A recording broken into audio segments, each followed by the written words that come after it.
I'm very excited to move to our next section and introduce Dr. Jim Salwitz, who's a med-onc hospice and palliative medicine in the hospice and palliative medicine department with Astera Cancer Care, and he is going to be presenting on cannabinoids, which we learned earlier everybody is interested in.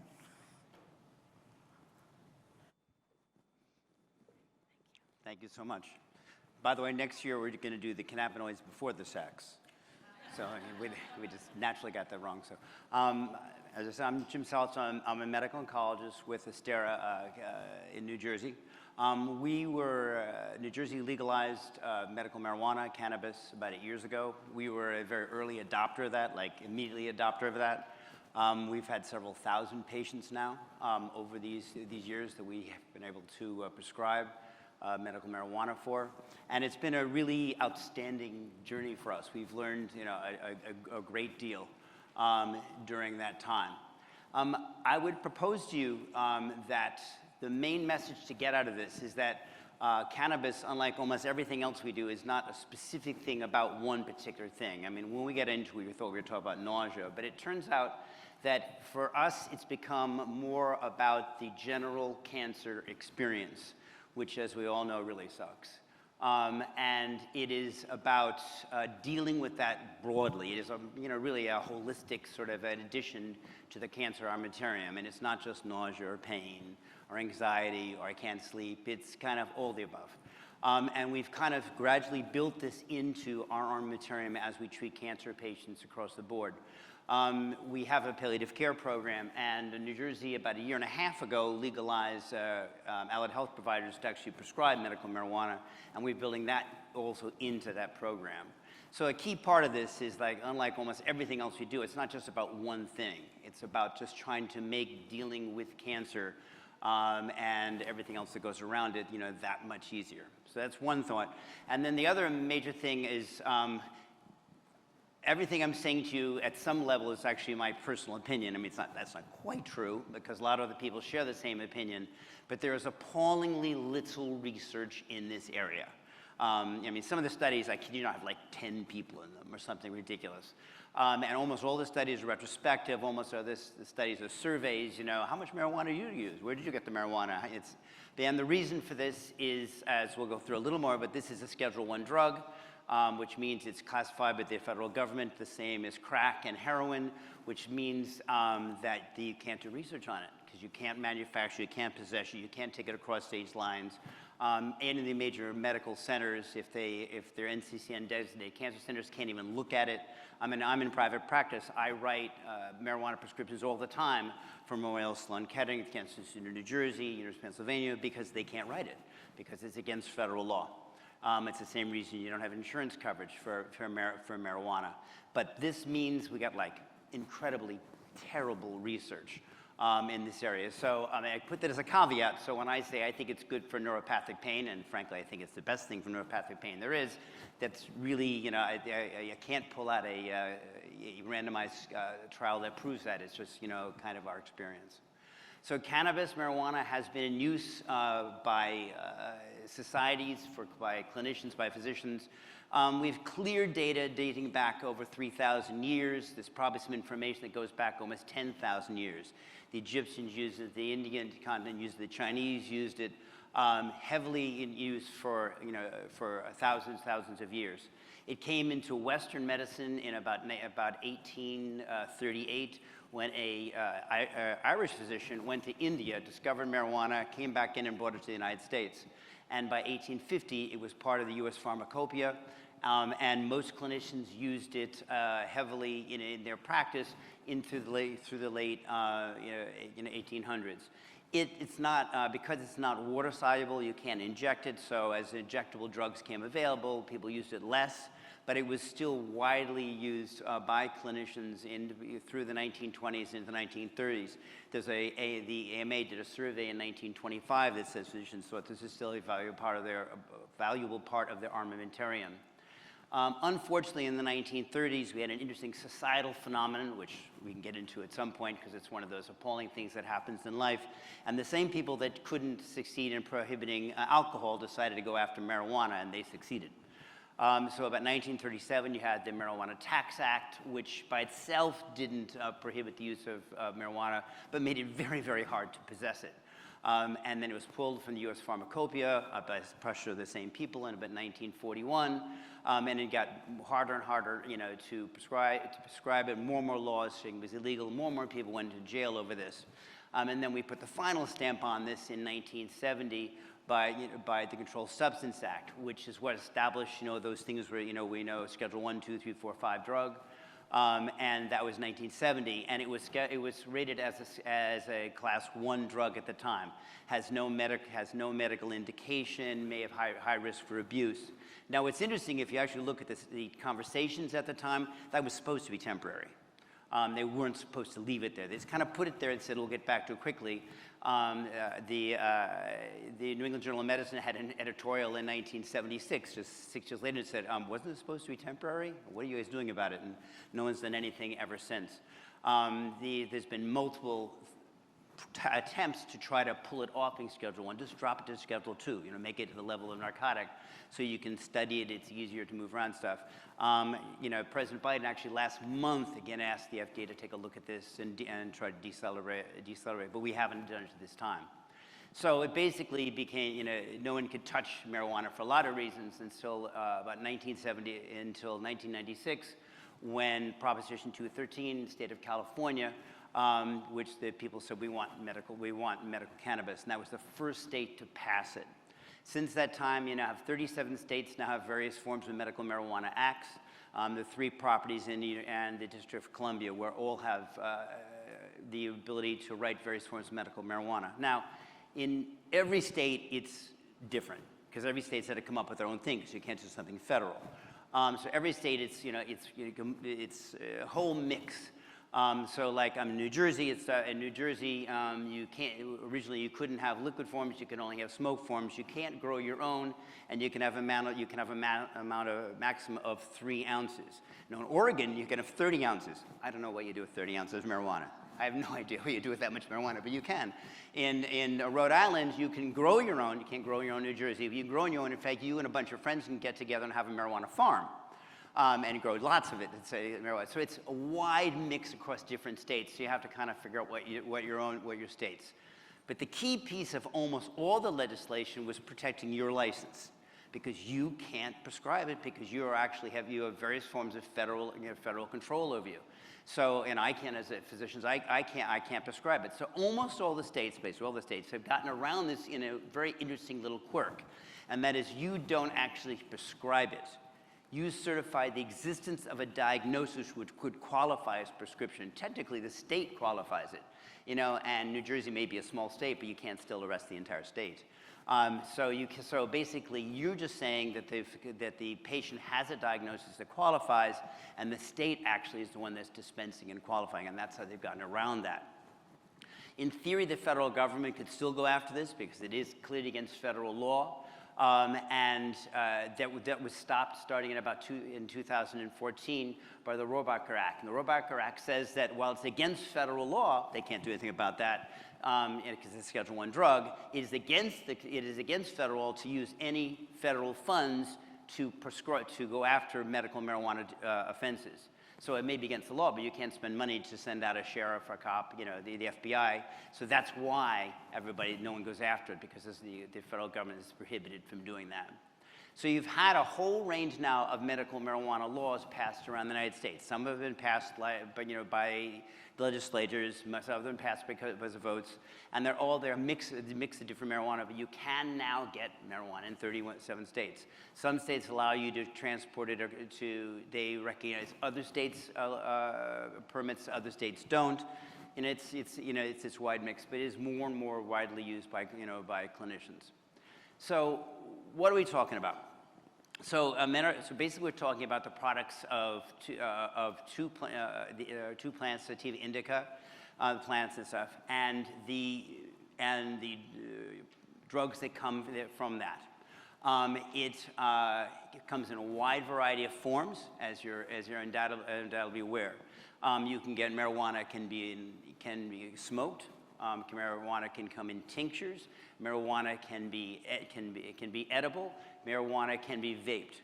It is, depending how it's absorbed depending on what kind of form you use and which strength you use, has different forms of effects. Marijuana is not addictive, all right? It is not a gateway drug. If it's a gateway drug, it's because the same people that were writing it were also writing for heroin, and we've managed to separate. So it is not a gateway drug. It is not addictive. Now, particularly used medically, it is not addictive. Unlike heroin, crack, cigarettes, nicotine, it is not an addictive substance. Now, you can become dependent on it, particularly you're using it in heavier amounts. People use marijuana in heavier amounts, depend on it. But generally, that's not the problem that you see at all in the medical community. So in the medical community, et cetera. So you're not very, very unlikely to become addicted to the substance.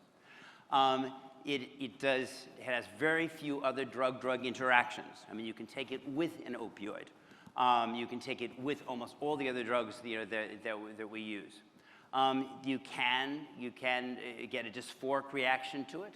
Some people, which can be very unpleasant, which is one of the reasons we say to people, start very slow, use it in small amounts at the start, and just kind of gradually feel your way, through this and stuff. Because you get too much of it, if you haven't ever used it before, it can overwhelm you. Paradoxically, the vast majority of patients that we prescribe medical marijuana have never used it before. And the vast majority are older patients. I've given it to 96-year-old people that have never used marijuana before.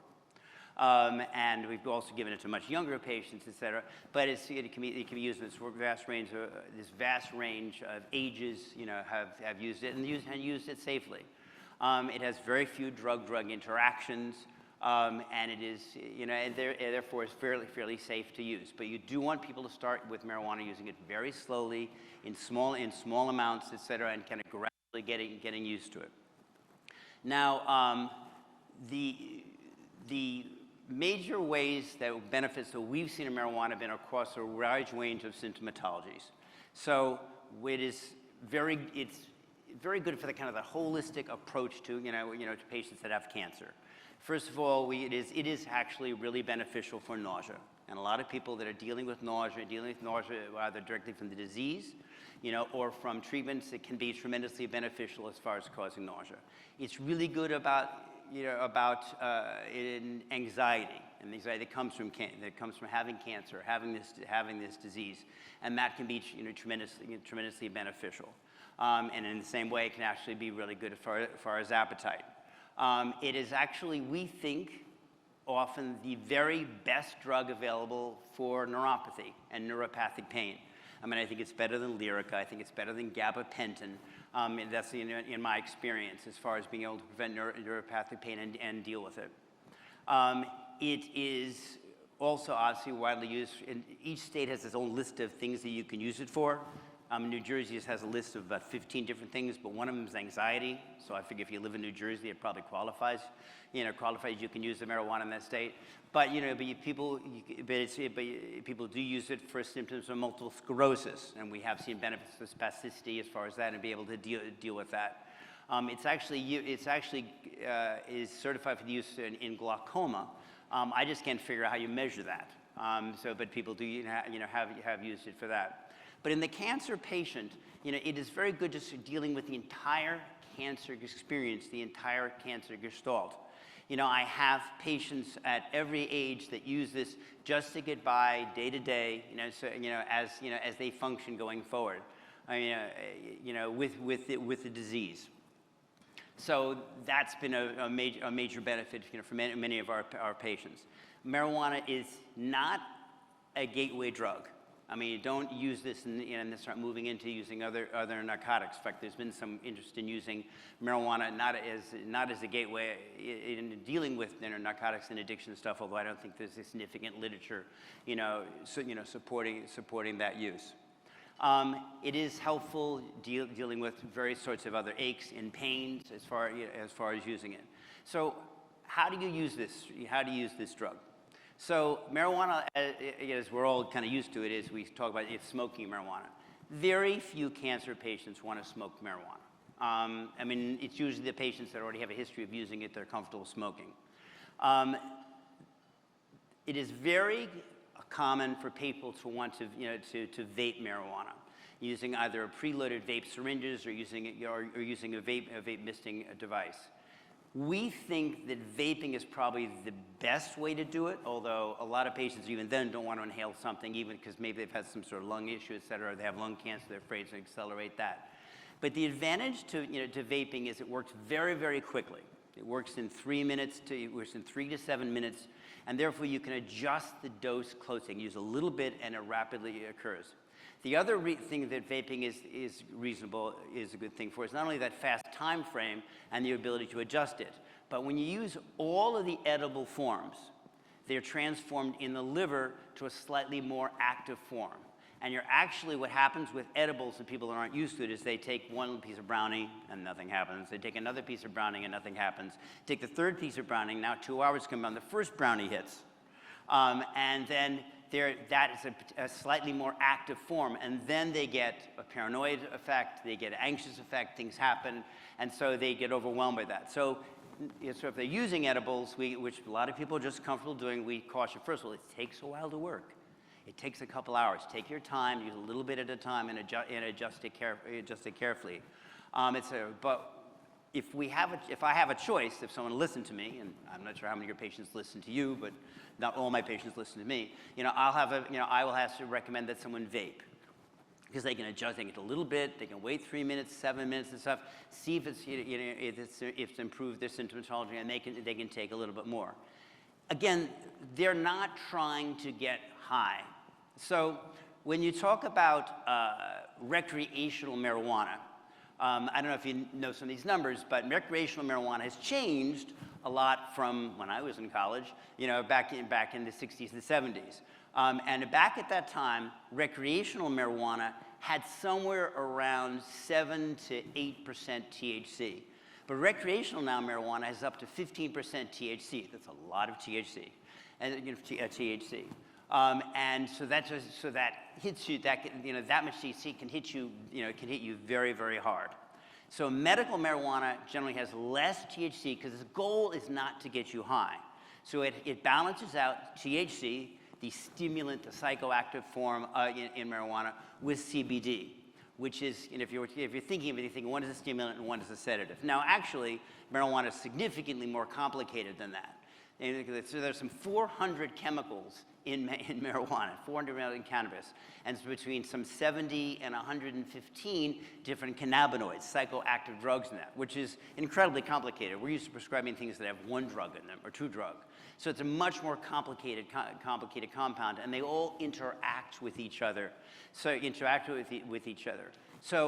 when something has a lot of THC, like most recreational marijuana does now, then someone's going to get high very quickly. That's not the purpose of medical marijuana. The purpose of medical marijuana is to function, is to get people back to their lives. I have patients with significant neuropathies, post-herpetic neuropathies, post-chemotherapy neuropathies, that use medical marijuana in the morning so they can go to work. Now, I'm not recommending you tell your patients to go out and have some marijuana and then drive a car immediately, but they found that there's a balance that they're able to function at that level. Medical marijuana's goal is not to make you stoned, and it's not to put you on your butt. The goal is to help you to function, as opposed to rec. Recreational marijuana, the idea is to have fun, get high, et cetera, and that's a different sort of function. Medical has relatively less THC, more CBD, and then a balance of the other chemicals. So the idea is to try to find balance and function. But you can make a tremendous amount of difference between a wide range of patients.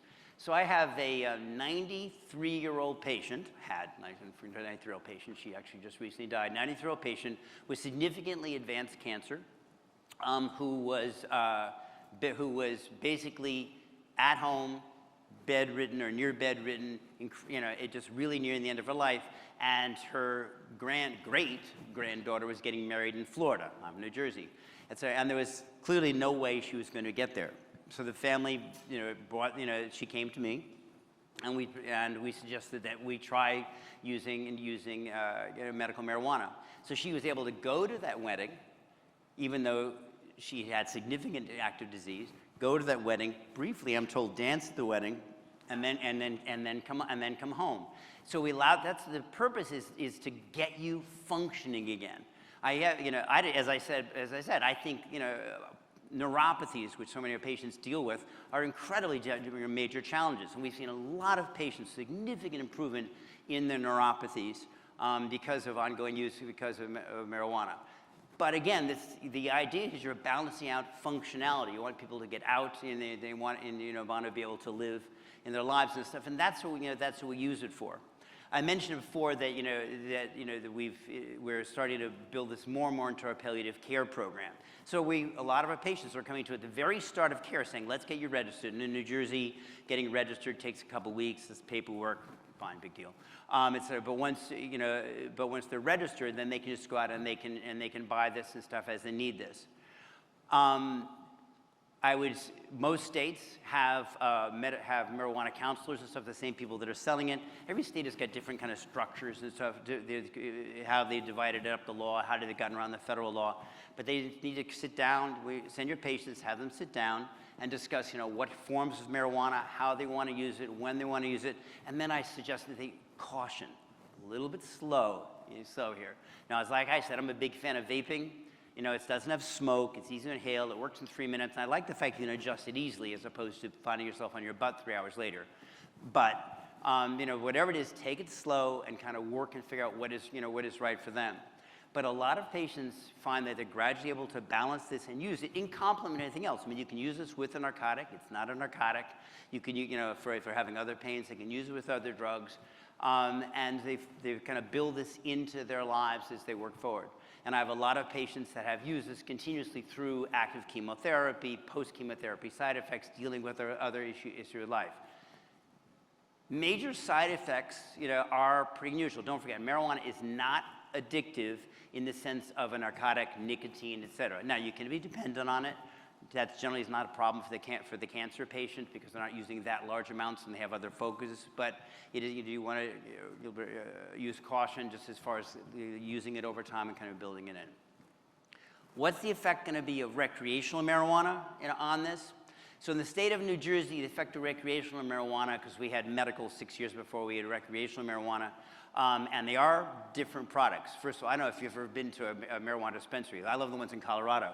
So if you go to the right side of the building, you're walking into, it looks like you're walking into a pharmacy. Everything's nice and lined up and stuff, and they're very professional. And you go on the left side, and it looks like you're walking into a head shop, right?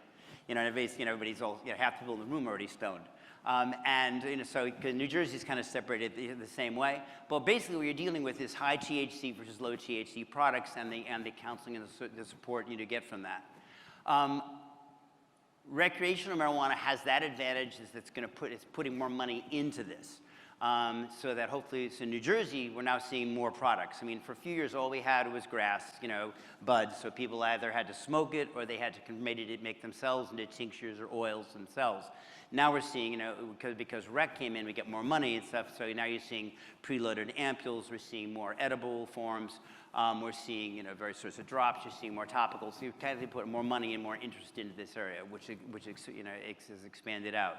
I don't know how rec will continue to build it up, but in other states that have done it previously, it's made a really positive difference as far as building this kind of program. I think this is something for our patients that we try to get into relatively early to encourage them, to use this as a complement to the other therapies that they're dealing with. As I said, it's this is kind of a holistic kind of approach, to our patients and the support that they need. And it's been really positive, and we will continue to grow, this program going forward. And I'd encourage you, to look at it. If you have to register, in your state, to prescribe it, then I would just go ahead and do so. But I think it's exciting, it's positive, and I think it's something patients, because it's something they control, how much they use, when they use it. Again, you tell them to use caution. By the way, for those of you, there's a few of you in this room that remember marijuana from the 1960s and 70s. The marijuana available now is not your mother's marijuana.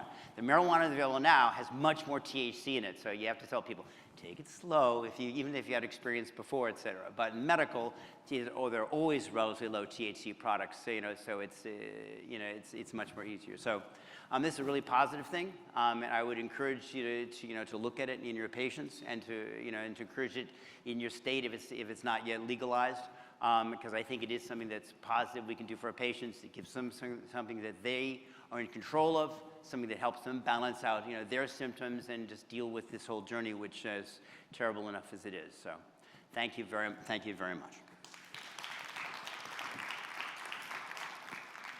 And if I was to recommend a book on this subject, there's a book on this subject. It's it's a woman's guide to cannabis. How it's how to look good, eat well, and get high like a lady. And it's a wonderful book. Now she's writing about marijuana in general. And it happens to be pink and it's aimed at women, but it's really a broad, outstanding study of marijuana, cannabis, and how you can use it in its different forms. So, thank you. Hey, thank you so much. You may know that Tennessee is not a legal state. We're one of the 13, unfortunately.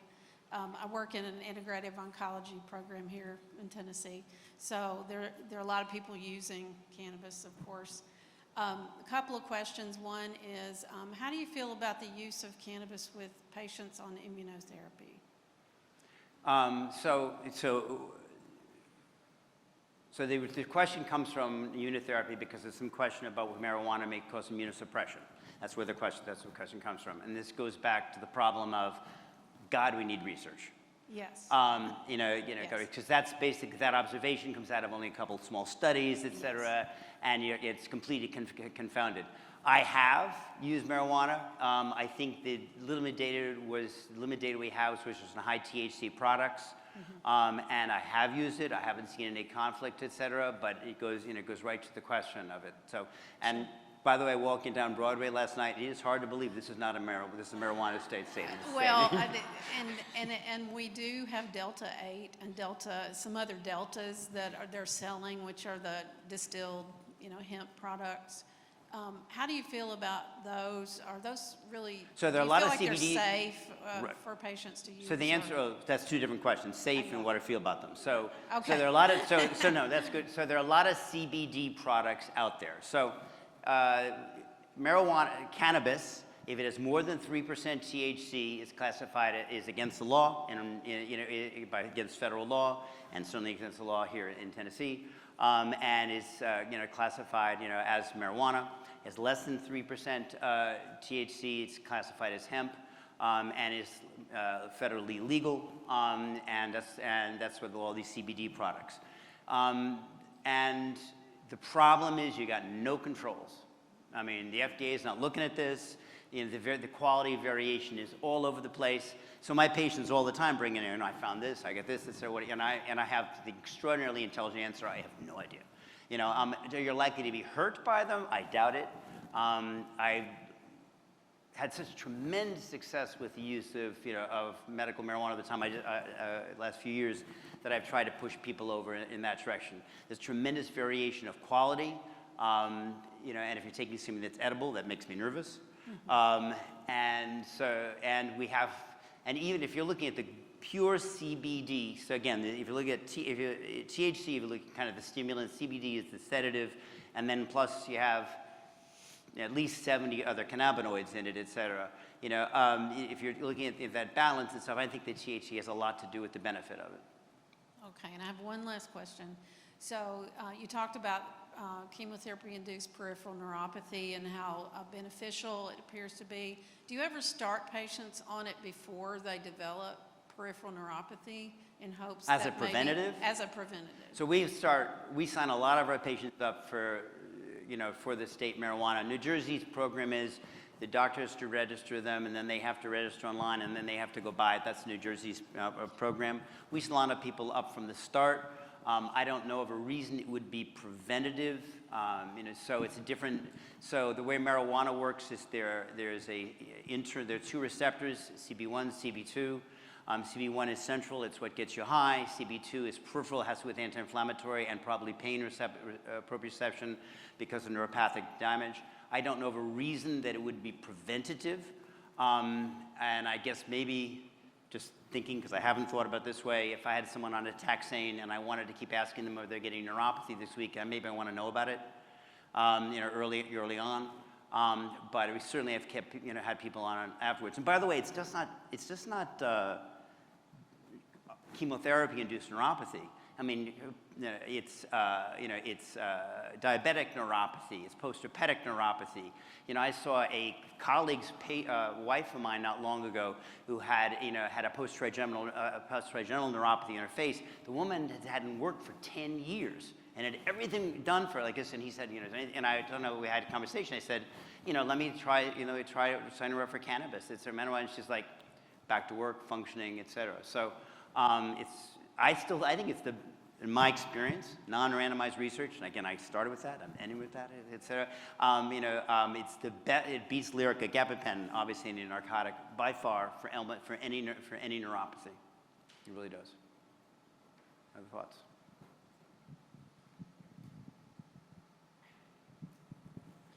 I was curious about topical forms, like directly rubbing it on feet or hands or that sort of thing. Right. Is that so, helpful? Yes, they work. So yeah, we had this so much. So marijuana comes in just about every form you can imagine. I even have a patient who can't swallow, so he freezes marijuana into anal suppositories and uses them. So I mean, you can think of a way to do it. So topicals are very beneficial for a lot of. Again, it's for individual experience. Which is a lot of this, we're not used to that as medical providers. 1 tablet, Q4 hours, PRN. I mean, that's we're not used to try 1 puff and see how it works, try a little bit of cream and see how it works. But a lot of success with topicals as far as locally, and then you do get a fair amount of absorption depending on the product that people can get that systemically. An important point is the problem with all of the edibles is cannabis is lipid soluble, not water soluble, which is the same thing you can get injection, which means it's not absorbed well orally. And it takes an hour, 2 hours to be absorbed, and then it hits you. In addition to which, there's a transformation in the liver from delta 3 to delta 11 tetracapinol, and that is more psychoactive. So the problem with the edibles is it takes longer to work and then it hits you harder. The topicals to some extent avoid that. If you're getting some decent absorption and stuff, as is the sublinguals and some of the tinctures, as far as that. But the answer is sure. Topicals, we think it's really interesting, and people kind of play with it and learn from it. Patients get that kind of shock that they have to figure it out themselves. But then I kind of flip it. And this I'm giving you, you've got control of this. You figured this out. You work, et cetera. And if you've got, and they sit down with a cannabis and marijuana counselor and so at dispensaries, and they can work with them, and they can figure this out. As it may have been obvious, but it's stated, unfortunately, they have to pay for this. I mean, there's no insurance company that can cover it because they're all federal licenses, and it is against federal law. But hopefully that will change at some point. If they just drop it to Schedule 2, then suddenly you can have insurance coverage, and Schedule 2 is the opioids, and would change the whole thing. Other thoughts? I have one virtual question. We use cannabis for hot flashes?